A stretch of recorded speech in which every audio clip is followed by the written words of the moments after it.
hanti laba lama arkeen aman cidi uma ledeen aqoonyaha lama heleen sidayo wadeen askari baan doonayaa. bismillaahi raxmaani raxiim. shirkaygan jaraa'id maalinlaha ah ama 6 biloodlaha ah ama sanadlaha hadba dee saan u helo maanta waxaan ku qabsanayaa beertan cidlada ah cidiba joogin kursi baan xitaa u soo qaatay. shirkayga jaraa'id maanta waxaan kaga hadlayaa ciidamada kala duwan ee Soomaaliland iyo xuquuqdooda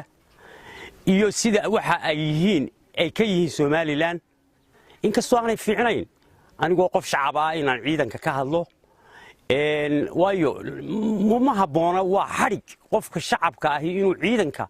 ka hadlo inuu direyska ciidanka soo qaato inuu nin labisano direyska sita kalarka qabsado intaas oo sidooday xarig ku yihiin waan ogahay haddana laakiin maanta anigaan hoos ugu dhaadhacayn waxaan ka hadlayaa ciidamada Soomaaliland kala duwan guda iyo dibadba waxaan leeyahay haddaynu nahay dawladda Soomaaliland dawladdu waxaynu ku nahay waa ciidanka dawladdu waxaynu ku nahay waa ciidanka run ahaantii dawlad laba oo isaysata oo amar kala qaadato oo kala dambayn leh oo hawlaheeda iyo waajibaadkeeda qarannimo gudata waxaynu leenahay waa ciidanka ama gudaha jooga ama dibadda jooga ama badha joogo markaasi waxa jirta waxaynu ganacsado waxaad ganacsada ku tahay waa ciidanka baarlamaan oo waxaad baarlamaanka ku tahay waa ciidanka guurtii ay waxaad guurti ku tahay waa ciidanka dad iska shaqaysanaya waxay ka shaqaysanayaan waa ciidanka keeriyooluhu wuxuu keeriyoonka wax ku qaado wuxuu keeriyool ku yahay waa ciidanka sidaas awgeed ciidankeenu waa ciidan iimaan leh waa ciidan qaran waa ciidan dhab ah sida awgeed haddana waxa la inooga baahan yahay shirkadaha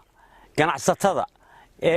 cid kastaba inay isbarbar taagto ciidanka oo aan lagu hadlaynin dawladda quraan dawladda horta ciidankii siday tiri waxa weeye war adu ciidanku yahay ninka ciidanka intuu guri uu leeyahay seexda waa wax tirsan ama maba dhacdo dhaxanta inagu inoo taagan yahay habeenkii inagu inoo wareegaya inagu gaar inagu inaga haya waa deer inagu meersan sida awgeed inaynu garan weyno waxaynu ku nahay dad iyo ummad iyo qaran waxaynu ku nahay inaynu garan weyno waa mushkilad waxa weeye in la ilaaliyo dayaca ciidanka in la isbarbar taago in qof kasta iyo muwaadin kasta waxa la oranayaa madaxweynuhu muxuu ka qabtay ciidanka war madaxweynuhu muxuu ay imisa arrimood buu qabtaa waxa weeye dadku wuxuu war mashiinidaynu ka liidana shinidu intay meel gashaabay boqorkay dooratay ilaashatay oo meel dhigatay iyaga soo adeego shaqeeye inaguna islaantii keeriyoona weyda waxa leeyahay madaxweynaha waxa leeyahay keeriyoona iyagii war waxa kan intaynu ka baxno ummaddu waxay ummad ku tahay farkali fool ma dhaqdo inaan cidna lagu hadlaynin inaan shacabku cid ku hadlaynin inaan ganacsatadu cid ku hadlayn inaan shirkadu cid ku hadlaynin madaxweynahana waxaan leenahay awoodda ugu badan waxaad saartaa maanta waxa aynu halbowlaheenu waa ciidan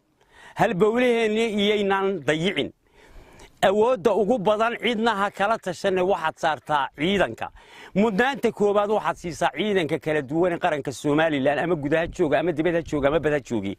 waxaynu dawlad ku nahay waa ciidanka inaad ilaaliso inaan lagu leedin dhex marin inaad ahmiyadda ugu badan siiso ciidanka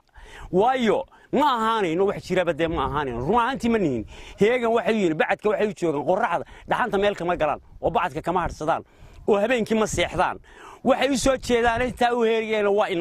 inagu haddaynu markaa garan weyn markaa madaxweynaha waxaan leenahay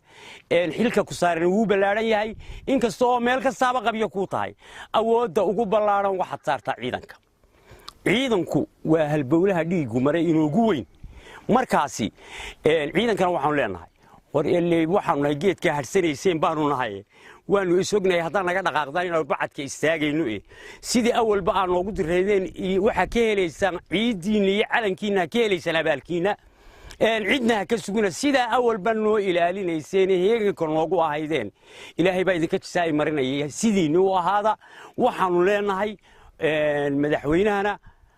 حتى وحي لو قرشيه ciidanku mala waxba dhexda ka soo yar noqday ha gaadhin ciidanka ha gaadhin waxa la yidhina waa khalad waxaan maqlay xitaa bacad jooga askariga faranta jooga uu leeyahay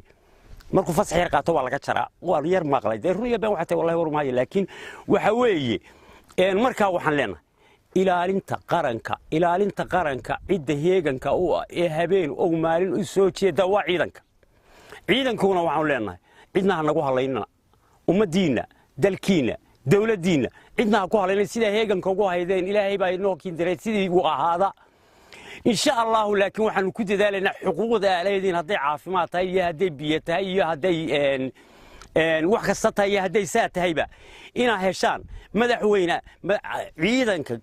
وحوي حتى قريه لدي سيو وحكون وحمضن إن لوري صعيدنك وحفي عن إن عرورته ذوقانو إن الحاسكو ذوقانو قريه سمي ما ضيسقو عرورتي سلام عياره وما سويدو مركا إنه قوي إلى واجب نصار المدحوينه aad iyo aadna waxaan u salaamayaa ciidamada qaranka meel ay joogaanba bad iyo bari iyo gudahaba aad baan idin salaameynaa dadaal baan idin gali doonaa dalkiina iyo dadkiina ka heli doontaan ilaahay idankiiba wixii aad doonaysaan ee xuquuqdiina insha Allah maalin dhow qof waliba askari buu jeclaan doonaa maxaa askari u qoran weyday insha Allah sidaan ku rajo weynahay ilaashada wadankiina idinkunba wadanka awalba ilaalinay iminkana ilaashada annaguna intii aanu karaankiya waxa weeye maanta waxaan u soo jeesanaynaa dawladda iyo shacabba shirkado ganacsato tijaar cid kasta waxaan u soo jeesanaynaa ilaa waxaan wax ku nahay waa idinka inaan idinka idin soo jeesano ahmiyadda koowaad siino aad iyo aad baan idin salaamaynaa waa salaamantihiin ciidamada qaranka gudo iyo dibad iyo badba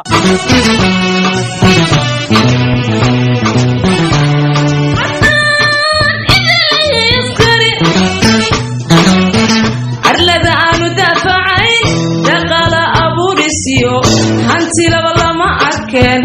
amaan cidi uma ledeen